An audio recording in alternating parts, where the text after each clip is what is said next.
নবীন আমরা তরুণ আমরা জাতি ভবিষ্যৎ দেশ ও জাতি সেবাই হবে দেশ ও জাতি সেবাই হবে আমাদের জীবনে শপথ শিক্ষা নৈতিকতা মানবতা দেশপ্রেম আমাদের চলার নীতি আমাদের চলার নীতি একাই মজিদ জরিনা ফাউন্ডেশন স্কুল কলেজে মূলনীতি Welcome everybody to my online class. Hello viewers and my dearest students. At first take my salam. Assalamu alaikum wa rahmatullah. I hope all of you are very well by the grace of Almighty Allah with your parents very safely. I am also very fine. Dear students, today I am Masum Billah, lecturer in English Mojid Jorina Foundation School and College. Dear students, today I would like to give you a class on English second paper. Today's topic is gender. প্রিয় শিক্ষার্থীবৃন্দ, আশা করি তোমরা অনেক ভালো আছো, পড়ালেখা নিয়েই ব্যস্ত আছো। আমি তোমাদের মাসুম বিল্লাহ স্যার আজকে এফটি পরীক্ষার পরবর্তী প্রথম ইংরেজি দ্বিতীয় পত্রের আমি তোমাদেরকে ক্লাস নিব। গতকালকে তোমরা নিশ্চয় পেয়েছো ইংলিশ ফার্স্ট পেপারের উপর একটি ক্লাস। আজকে আমি তোমাদের ক্লাসটা নিব, সেটা হলো সেকেন্ড পেপারের উপরে। তোমরা এর আগে সিলেবাস দেওয়া ছিল, তোমরা নিশ্চয় তোমাদের মনে পড়ছে নাম্বার এবং জেন্ডারের উপরে। তো নাম্বারের উপরে আমি 2টি ক্লাস নিয়েছিলাম, আজকে জেন্ডারের উপরে প্রথম ক্লাসটি হবে। তো প্রিয় শিক্ষার্থীবৃন্দ, আমরা আজকে যে বিষয়টি নিয়ে আলোচনা করব, আমাদের টুডেস টপিক, আজকের আমাদের যে আলোচ্য বিষয় সেটি হলো কি জেন্ডার। তো এই জেন্ডার আমাদের কেন শিখতে হবে, মনে রাখতে হবে। আমরা একটি নাউন পাবো, মূলত তোমাদের আগে একটু বলে রাখি, জেন্ডার কিসের সাথে সম্পর্কিত? নাউনের সাথে সম্পর্কিত। তাহলে জেন্ডার কিসের সাথে সম্পর্কিত? নাউনের সাথে সম্পর্কিত। যেই নাউনটা দ্বারা কি বোঝাবে? পুরুষবাচক বোঝাবে, তাকে বলা হবে ম্যাসকুলাইন জেন্ডার। যেই নাউন দ্বারা স্ত্রীবাচক নির্দেশনা দিবে সেটি হলো স্ত্রীবাচক। তো প্রিয় শিক্ষার্থীবৃন্দ, তোমরা এই জেন্ডারের অর্থ হলো লিঙ্গ। জেন্ডারের অর্থ কি? লিঙ্গ। তো আমরা আজকের আলোচনায় তোমরা নিশ্চয় দেখতে পাচ্ছ যে এখানে স্ক্রিনে দেওয়া আছে জেন্ডার।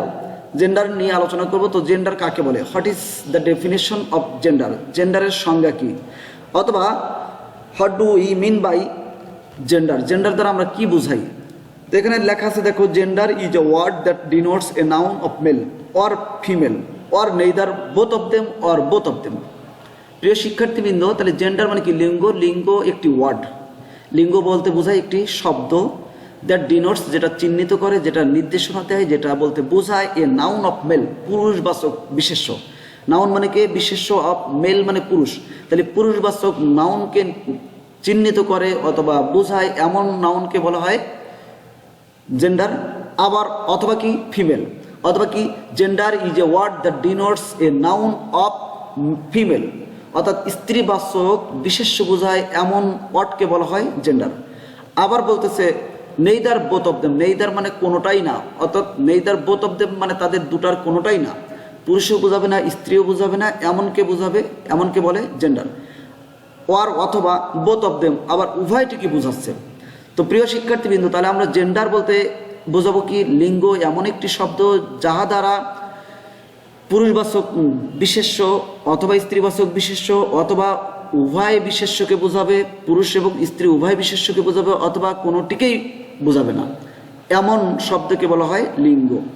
প্রিয় শিক্ষার্থীবৃন্দ, তাহলে আমরা বললাম জেন্ডার দ্বারা আমরা তাহলে বুঝতে পারছি এখানে নিশ্চয় যে মেল পুরুষের সাথে চিহ্নিত করবে, পুরুষকে চিহ্নিত করবে, পুরুষকে বোঝাবে, অথবা ফিমেল স্ত্রীকে বোঝাবে, অর্থাৎ স্ত্রীবাচক নাউনকে বোঝাবে। তাহলে 1 নম্বর কথা হলো পুরুষবাচক নাউনকে বোঝাবে, 2 নম্বর কথা হলো স্ত্রীবাচক নাউনকে বোঝাবে, 3 নম্বরে হলো কোনোটিকেই বোঝাবে না, 4 নম্বরে কি? দুইটির যে কোনো একটিকে, দুটিকেই বোঝাবে, দুটিকেই বোঝাবে। তো এবার দেখো, gender is of 4 kinds. Gender কয় প্রকার বলো তো? লিঙ্গ তাহলে 4 প্রকার। লিঙ্গ কত প্রকার? 4 প্রকার। 1 নম্বরে হলো কি? Masculine gender. ম্যাসকুলাইন জেন্ডার মানে কি? পুরুষবাচক লিঙ্গ, পুরুষবাচক পুংলিঙ্গ যেটাকে বলা হয়, পুরুষবাচক লিঙ্গ। ফেমিনাইন জেন্ডার মানে কি? স্ত্রীবাচক লিঙ্গ। কমন জেন্ডার মানে কি? উভয় লিঙ্গ। নিউট্রাল জেন্ডার মানে কি? তাহলে নিউটার জেন্ডার মানে কি ক্লিব লিঙ্গ, ক্লিব লিঙ্গ, ক্লিব লিঙ্গ। তাহলে নিউটার জেন্ডার মানে কি ক্লিব লিঙ্গ। প্রিয় শিক্ষার্থীবৃন্দ, তোমরা 1 নম্বরে দেখতে পাচ্ছ ম্যাসকুলাইন জেন্ডার মানে কি পুংলিঙ্গ, পুরুষবাচক যেই লিঙ্গ সেটিকে বলা হয় পুংলিঙ্গ। এখানে আমাদের উদাহরণ আছে কি বয়, ব্রাদার। দেখো বয় মানে বালক, এটা কিন্তু বালিকা বলি নাই। ব্রাদার ভাই, ফাদার পিতা, ম্যান মানে কি মানুষ, পুরুষ মানুষ, হিরো বীর। ফেমিনাইন জেন্ডার কি বলছে গার্ল মানে বালিকা, সিস্টার মানে কি বোন, মাদার মানে কি মা, কুইন মানে রানী, ওয়াইফ মানে স্ত্রী, উইমেন মানে মহিলা ইত্যাদি। কমন জেন্ডার কি পাচ্ছি আমরা? কমন জেন্ডার পাচ্ছি কি বেবি মানে কি, বেবি মানে কি শিশু। আমরা দেখো শিশু বললে আমরা পুরুষ শিশু, স্ত্রী শিশু, অর্থাৎ কি নারীবাচক কি নাউনকেও বোঝাতে পারি, আমরা পুরুষবাচক নাউনকেও বোঝাতে পারি। তাহলে বেবি মানে শিশু, সেটা কি ছেলে শিশু হতে পারে, মেয়ে শিশু হতে পারে। স্টুডেন্ট মানে কি শিক্ষার্থী, তাহলে এটা কি বালিকা শিক্ষার্থী হতে পারে, বালক শিক্ষার্থী হতে পারে। টিচার মানে শিক্ষক, পুরুষ শিক্ষক হতে পারেন, আবার মহিলা শিক্ষকও ফিমেল টিচার হতে পারেন। Friend, doctor. নিউটার জেন্ডার মানে কি ক্লিবলিঙ্গ, ক্লিবলিঙ্গ বলতে কি অর্থাৎ আমাদের কি ব্যক্তিবাচক নির্দেশ করে না যেই লিঙ্গ তাকে কি বলবো ক্লিবলিঙ্গ। যেমন book, pen, gold, iron, room, tree, knife. তাহলে বুক মানে কি বই, পেন মানে কি কলম, গোল্ড মানে কি সোনা স্বর্ণ, আয়রন মানে কি লোহা, রুম মানে কি কক্ষ, ট্রি মানে কি গাছ, নাইফ মানে কি ছুরি। তো প্রিয় শিক্ষার্থীবৃন্দ, তাহলে আমরা জেন্ডার যে 4 প্রকার জেন্ডার শিখতে পেরেছি নিশ্চয়। এই 4 প্রকার জেন্ডার কি কি তাহলে বলো আমার সঙ্গে, বলো তো বাবা। Gender is of 4 kind, gender 4 প্রকার, বলো gender is of 4 kind, gender 4 প্রকার কি কি? Masculine gender, feminine gender, common gender and neuter gender. তাহলে আবার বলো তো masculine gender, feminine gender, common gender, neuter gender. Masculine gender মানে কি পুংলিঙ্গ, পুরুষবাচক লিঙ্গ। ফেমিনাইন জেন্ডার মানে কি স্ত্রীলিঙ্গ, ফেমিনাইন জেন্ডার মানে কি স্ত্রীলিঙ্গ। কমন জেন্ডার মানে কি, কমন মানে কি এই কমন মানে কি উভয়, যেটা কি। এরপর দেখো তাহলে কমন জেন্ডার কি baby, student, teacher, friend, doctor. Neuter gender মানে কি ক্লিবলিঙ্গ। তো masculine gender, feminine gender, common gender এবং নিউটার জেন্ডার। প্রিয় শিক্ষার্থীবৃন্দ, এবার আমরা স্ক্রিনে দেখতে পাচ্ছ যেখানে বলছে generally there are 4 rules for changing masculine genders of nouns into feminine genders. Generally স্বাভাবিকভাবে দেয়ার আর 4 রুলস, 4টি নিয়ম রয়েছে ফর চেঞ্জিং পরিবর্তনের ম্যাসকুলাইন জেন্ডার্স, ম্যাসকুলাইন জেন্ডার পুংলিঙ্গ থেকে অফ নাউন্স অর্থাৎ কি স্ত্রীবাচক পুরুষবাচক বিশেষ্য থেকে স্ত্রীবাচক লিঙ্গে পরিবর্তন করার জন্য। তাহলে পুরুষবাচক জেন্ডার থেকে স্ত্রীবাচক জেন্ডার তৈরি করতে হলে স্বাভাবিকভাবে বেসিক্যালি অথবা জেনারেলি কয়টি রুল আছে? 4টি রুল। তাহলে ম্যাসকুলাইন জেন্ডার থেকে ফেমিনাইন জেন্ডার করতে গেলে কয়টি নিয়ম আছে? 4টি নিয়ম। এই 4টা নিয়মের আমরা আজকে 2টি নিয়ম শিখব, নেক্সট ক্লাসে আমরা আরও 2টি নিয়ম শিখব। তো চলো আমরা নিয়মগুলো একটু দেখি। 1 নম্বর নিয়ম তোমরা নিশ্চয় দেখতে পারছো। তাহলে আমি যদি বলি how many rules are there for changing masculine gender of nouns into feminine genders, অর্থাৎ কত প্রকার নিয়ম আছে, কয়টি নিয়ম আছে, স্বাভাবিকভাবে কয়টি নিয়ম আছে ম্যাসকুলাইন জেন্ডার থেকে ফেমিনাইন জেন্ডারে পরিবর্তন করার জন্য একটি নাউনকে। তোমরা কি বলবা? 4 প্রকার। কি বলবো বাবা বলো তো? 4 প্রকার। 1 নম্বর কি বাই অ্যাডিং ডিফারেন্ট ওয়ার্ডস, ভিন্ন ভিন্ন শব্দ প্রয়োগের মাধ্যমে। তাহলে অ্যাড মানে কি যুক্ত করা। তাহলে বাই অ্যাডিং যুক্ত করার মাধ্যমে ডিফারেন্ট ওয়ার্ডস ভিন্ন ভিন্ন শব্দ যুক্ত করার মাধ্যমে আমরা কি ম্যাসকুলাইন জেন্ডার থেকে ফেমিনাইন জেন্ডার করতে পারি। ফর এক্সাম্পল মানে উদাহরণস্বরূপ, ফর এক্সাম্পল মানে কি উদাহরণস্বরূপ। দেখো ম্যাসকুলাইন থেকে ফেমিনাইন, ফাদার মানে কি পিতা, মাদার মানে কি মাতা। তাহলে কি এখানে দেখো টোটাল ওয়ার্ডটাই চেঞ্জ হয়ে যাচ্ছে। এখানে ছিল ফাদার, হচ্ছে কি মাদার। তাহলে ফাদার মানে পিতা, মাদার মানে কি মাতা, ফাদার মানে কি পিতা, মাদার মানে কি মাতা, ব্রাদার মানে কি ভাই, সিস্টার মানে কি বোন, ভাই বোন। নিপিউ মানে কি ভাইপো অথবা কি হচ্ছে ভাগ্নে। আর নিস, নিফিউ নিস মানে কি ভাতিজি অথবা কি ভাগিনা। ঠিক আছে, তো নিপিউ নিস মানে কি ভাস্তে, ভাতিজি। নিপিউ মানে কি ভাইপো, নিস মানে কি ভাতিজি, অর্থাৎ কি ভাইয়ের ছেলেকে বলা হয় নিপিউ, ভাইয়ের মেয়েকে বলা হয় নিস। বোনের ছেলেকে বলা হয় নিপিউ, বোনের মেয়েকে বলা হয় নিচ। ম্যান মানে পুরুষ, উইমেন মানে কি মহিলা। ম্যান মানে পুরুষ, উইমেন মানে মহিলা। স্যার মানে কি, স্যার মানে কি জনাব, ম্যাডাম মানে কি, অর্থাৎ এখানে ম্যাডাম বলতে কি জনাবা। ডগ, ডগ মানে কুকুর। বিস মানে কি? বিস মানে কি? যেটা মহিলা কুকুর অর্থাৎ মেয়ে কুকুর। তাহলে কি ডগ মানে কুকুর, বিস মানে কি? মেয়ে কুকুর। ফক্স মানে কি? শিয়াল। ফক্স মানে শিয়াল। ভিক্সেন, ভিক্সেন মানে কি? যে মেয়ে কুকুর, মেয়ে শিয়াল, মেয়ে শিয়াল। হর্স মানে কি? হর্স মানে কি? ঘোড়া। মেয়ার মানে কি? ঘোড়ার যে মেয়ে ঘোড়া সেটাকে বলা হয় মেয়ার। তাহলে হর্স মেয়ার, হর্স মেয়ার। বাক, BUCK, বাক, BUCK, বাক। বাক মানে কি? হরিণ। আর ডৌ, ডৌ, ডৌ, ডৌ মানে কি? অর্থাৎ মেয়ে হরিণ। বাক মানে কি? হরিণ, সেটা পুরুষবাচক হরিণ। আর ডৌ মানে কি? মেয়ে হরিণ। ড্রোন, ড্রোন মানে হলো পুরুষ মৌমাছি। বি মানে হলো স্ত্রী মৌমাছি। স্ত্রী জাতীয় মৌমাছিকে বলা হয় বি। তাহলে drone bee, drone bee. King মানে কি? রাজা। কুইন মানে রানী। কিং মানে রাজা, কুইন মানে রানী। র্যাম মানে কি? ভেড়া। র্যাম মানে কি? তাহলে র্যাম মানে কি? ভেড়া। Ewe, ewe, ewe, ewe. তাহলে র্যাম মানে ভেড়া, সেটা হলো কি? পুরুষবাচক ভেড়া। ইউ মানে কি? স্ত্রী ঘোড়া। ইউ মানে কি? স্ত্রী ঘোড়া। প্রিয় শিক্ষার্থীবৃন্দ, তাহলে আমরা 1 নম্বর যে রুলটা শিখলাম সেটি হলো বাই অ্যাডিং ডিফারেন্ট ওয়ার্ডস, ভিন্ন ভিন্ন ওয়ার্ড প্রয়োগের মাধ্যমে অথবা যুক্ত করার মাধ্যমে যেই ম্যাসকুলাইন জেন্ডার থেকে ফেমিনাইন জেন্ডার হয় যেগুলা, সেগুলো আমরা শিখলাম। এবার আসি আমরা রুল 2। ডান পাশে দেখো, তোমরা দেখতে পাচ্ছ by adding ESS, ESS for instance, উদাহরণস্বরূপ। তাহলে ফর এক্সাম্পল মানে উদাহরণস্বরূপ, ফর ইনস্ট্যান্স মানে কি? উদাহরণস্বরূপ। তাহলে বাই অ্যাডিং ESS যুক্ত করে যেই পুরুষবাচক নাউন থেকে স্ত্রীবাচক নাউন করতে হয়, অর্থাৎ পুংলিঙ্গ থেকে স্ত্রীলিঙ্গ করতে হয়, সেগুলো আমরা এখন দেখব। অথর মানে কি? লেখক। অথর মানে কি? লেখক। অথরিস মানে কি? মহিলা, অর্থাৎ কি? লেখিকা। মহিলা লেখক মানে কি? লেখিকা। অথর মানে কি? লেখক। অথরিস মানে কি? লেখিকা। লায়ন মানে কি? সিংহ। লায়নিস মানে কি? এই লায়ন বলতে কি? পুরুষ সিংহ। আর লায়নিস মানে কি? স্ত্রীবাচক সিংহ। স্ত্রীলিঙ্গর ক্ষেত্রে কি হবে? লায়নিস। কি? লায়নিস। পোয়েট, পোয়েটিস। পোয়েট মানে কি? কবি, মহিলা কবি। কবি, মহিলা কবি। পোয়েট মানে কবি, পোয়েটিস মানে কি? মহিলা কবি। প্রফেট মানে নবী। প্রফেট মানে কি? নবী। প্রফেটেস, প্রফেটেস, প্রফেটেস মানে কি? অর্থাৎ কি? নবী, মহিলা নবী। ওকে। জায়ান্ট মানে দৈত্য। জায়ান্টিস, জায়ান্ট মানে কি? দৈত্য। জায়ান্ট মানে কি? দৈত্য। জায়ান্টিস। অ্যাক্টর মানে কি? অভিনয় করেন যিনি, অভিনেতা। আর অ্যাক্ট্রেস মানে অভিনেত্রী। তাহলে অ্যাক্টর মানে কি? অভিনেতা।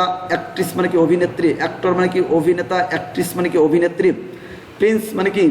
যুবরাজ। প্রিন্স মানে কি? যুবরাজ। প্রিন্সেস, যুব অর্থাৎ যুবরাঙ্গী যেটাকে বলা হয়, অর্থাৎ কি? স্ত্রীবাচক যুবরাজকে বলা হয় প্রিন্সেস। তাহলে প্রিন্স মানে কি? যুবরাজ। প্রিন্সেস মানে কি? রাজকুমারী।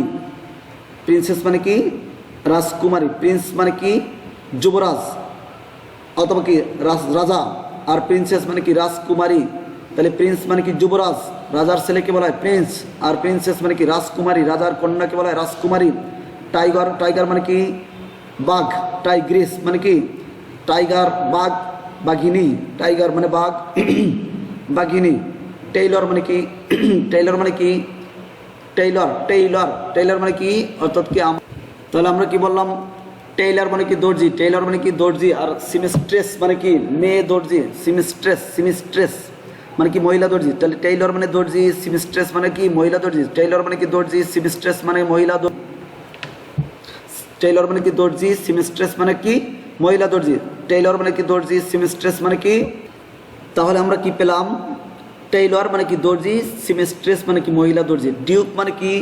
ডিউক মানে কি? নিরিপতি। ডিউক মানে কি? নিরিপতি। ডিউক মানে কি? নিরিপতি। তাহলে ডাসেস অর্থাৎ কি? নিরিপতির যে মহিলা, অর্থাৎ কি? ডাসেস মানে কি? আমরা মনে রাখবো কি? ডিউকের পত্নীকে বলা হয় ডাসেস। ডিউক মানে কি? নিরিপতি অর্থাৎ অধিপতি। অর্থাৎ তাহলে কি? রাজা যাদেরকে বলা হয়, তাহলে কি? রাজার স্ত্রীকে বলে রাজরানী। অর্থাৎ ডাসেস মানে কি? ডিউকের পত্নী, অর্থাৎ কি? নিরিপতির যে পত্নী থাকে, অর্থাৎ কি? হ্যাঁ, আমরা তাহলে এখানে ডিউক, ডাসেস। ইম্পেরর মানে কি? সম্রাট। ইমপ্রেস মানে সম্রাজ্ঞী, সম্রাজ্ঞী, সম্রাজ্ঞী। ইমপ্রেস মানে কি? সম্রাজ্ঞী। টেইলর, টেইলর মানে কি? ট্রেইটর, ট্রেইটর মানে কি? বিশ্বাসঘাতক। ট্রেইটর মানে কি? বিশ্বাসঘাতক। ট্রেইট্রিস অর্থাৎ কি? বিশ্বাসঘাতকিনী। ট্রেইট্রিস মানে কি? বিশ্বাসঘাতকিনী। তাহলে ট্রেইট্রিস মানে কি আমরা তাহলে বুঝলাম কি ট্রেইটর মানে কি বিশ্বাসঘাতক, আর ট্রেইট্রিস মানে কি রাজদ্রোহিণী, অর্থাৎ কি রাজ্যে যেই পুরুষ দ্রোহ করে, অর্থাৎ কি যেই রাজা বিদ্রোহ করে বিশ্বাসঘাতকতা করে তার স্ত্রীকে বলা হয় কি ট্রেইট্রিস, অর্থাৎ কি রাজদ্রোহিণী। ট্রেইটর মানে কি বিশ্বাস, এখানে বিশ্বাসঘাতকের স্ত্রীকে বলা হয় ট্রেইট্রিস মানে কি রাজদ্রোহিণী। প্রিয় শিক্ষার্থীবৃন্দ, তাহলে আমরা আজকে কি শিখলাম যে জেন্ডার কাকে বলে। আমরা প্রথম থেকে আসি, জেন্ডার কাকে বলে। জেন্ডার অর্থ লিঙ্গ। জেন্ডার বলা হয়, এখানে আমরা বলেছিলাম gender is a word that denotes a noun of male or female or neither both of them or both of them, অর্থাৎ জেন্ডার বলতে এমন একটি বিশেষ্যকে বোঝায়, অর্থাৎ লিঙ্গ বলতে এমন পুরুষবাচক বিশেষ্য অথবা স্ত্রীবাচক বিশেষ্য বোঝায়, অথবা উভয়কে বোঝায়, অথবা কোনোটিকেই বোঝায় না, এমন নাউনকে বলা হয় লিঙ্গ। এবার জেন্ডার আমি বলেছিলাম gender is of 4 kinds. Gender 4 প্রকার: masculine gender, feminine gender, common gender and neutral gender. এরপরে বলেছি generally there are 4 rules for changing masculine gender of nouns into feminine genders. তাহলে জেন্ডার পরিবর্তন করার জন্য 4টে নিয়ম আছে সাধারণত। 1 নম্বর হলো বাই অ্যাডিং ডিফারেন্ট ওয়ার্ডস, ভিন্ন ভিন্ন শব্দ যুক্ত করার মাধ্যমে। 2 নম্বর হলো বাই অ্যাডিং ESS, অর্থাৎ ESS যুক্ত করার মাধ্যমে। উদাহরণ তোমাদেরকে দিয়েছি ম্যাসকুলাইন টু ফেমিনাইন, প্রথমে 1 নম্বর রুলে দিয়েছি, 2 নম্বর রুলে কি দিয়েছি ম্যাসকুলাইন টু ফেমিনাইন, অর্থাৎ ম্যাসকুলাইন জেন্ডার থেকে ফেমিনাইন জেন্ডার করার নিয়ম। প্রিয় শিক্ষার্থীবৃন্দ, তাহলে আমাদের আজকে জেন্ডারের ক্লাসটা এই পর্যন্ত থাকবে। এবার দেখো তোমাদের আমি একটু হোমওয়ার্ক দিয়েছি। হোমওয়ার্কের ভিতরে লেখছে কি application, write an application to the headmaster অথবা principal, write an application to the headmaster অথবা write an application to the principal for readmission, পুনঃভর্তির জন্য। তাহলে পুনঃভর্তির জন্য তোমার হেডমাস্টারের কাছে অথবা প্রিন্সিপাল অধ্যক্ষ মহোদয়ের কাছে কি একটা অ্যাপ্লিকেশন লিখতে হবে। এটি তোমাদের বাড়ির কাছে থাকবে, এবং যেই আমি ম্যাসকুলাইন জেন্ডার সম্পৃক্ত যত কিছু জেন্ডার রিলেটেড যত কিছু পড়িয়েছি সব কিছুই তোমাদের আগামী দিনের বাড়ির কাজ। তো তোমরা নিশ্চয়ই একটি পরীক্ষার পরবর্তী প্রথম গ্রামারের উপর তোমরা আজকে ক্লাস পেলে। এই ক্লাসটি সুন্দরভাবে তোমরা দেখবে এবং প্রয়োজনে সবাই নিজের খাতায় নোট খাতায় লিখে রাখবে। প্রিয় শিক্ষার্থীবৃন্দ, তোমরা আমার অনলাইনে ক্লাসে এতক্ষণ যুক্ত থাকার জন্য সবাইকে ধন্যবাদ। সবাই বাড়িতে ভালোভাবে পড়ালেখা করবে, বাবা মার আদেশ এবং উপদেশ মেনে চলবে। সবাই ভালো থেকো, সুস্থ থেকো। তোমাদের সকলের জন্য দোয়া এবং মঙ্গল কামনা করে আমি আজ এখানে শেষ করছি। সবাই ভালো থাকবে। আল্লাহ হাফেজ। All the best everybody. See you again inshallah by the grace of Almighty Allah. Assalamu alaikum wa rahmatullah.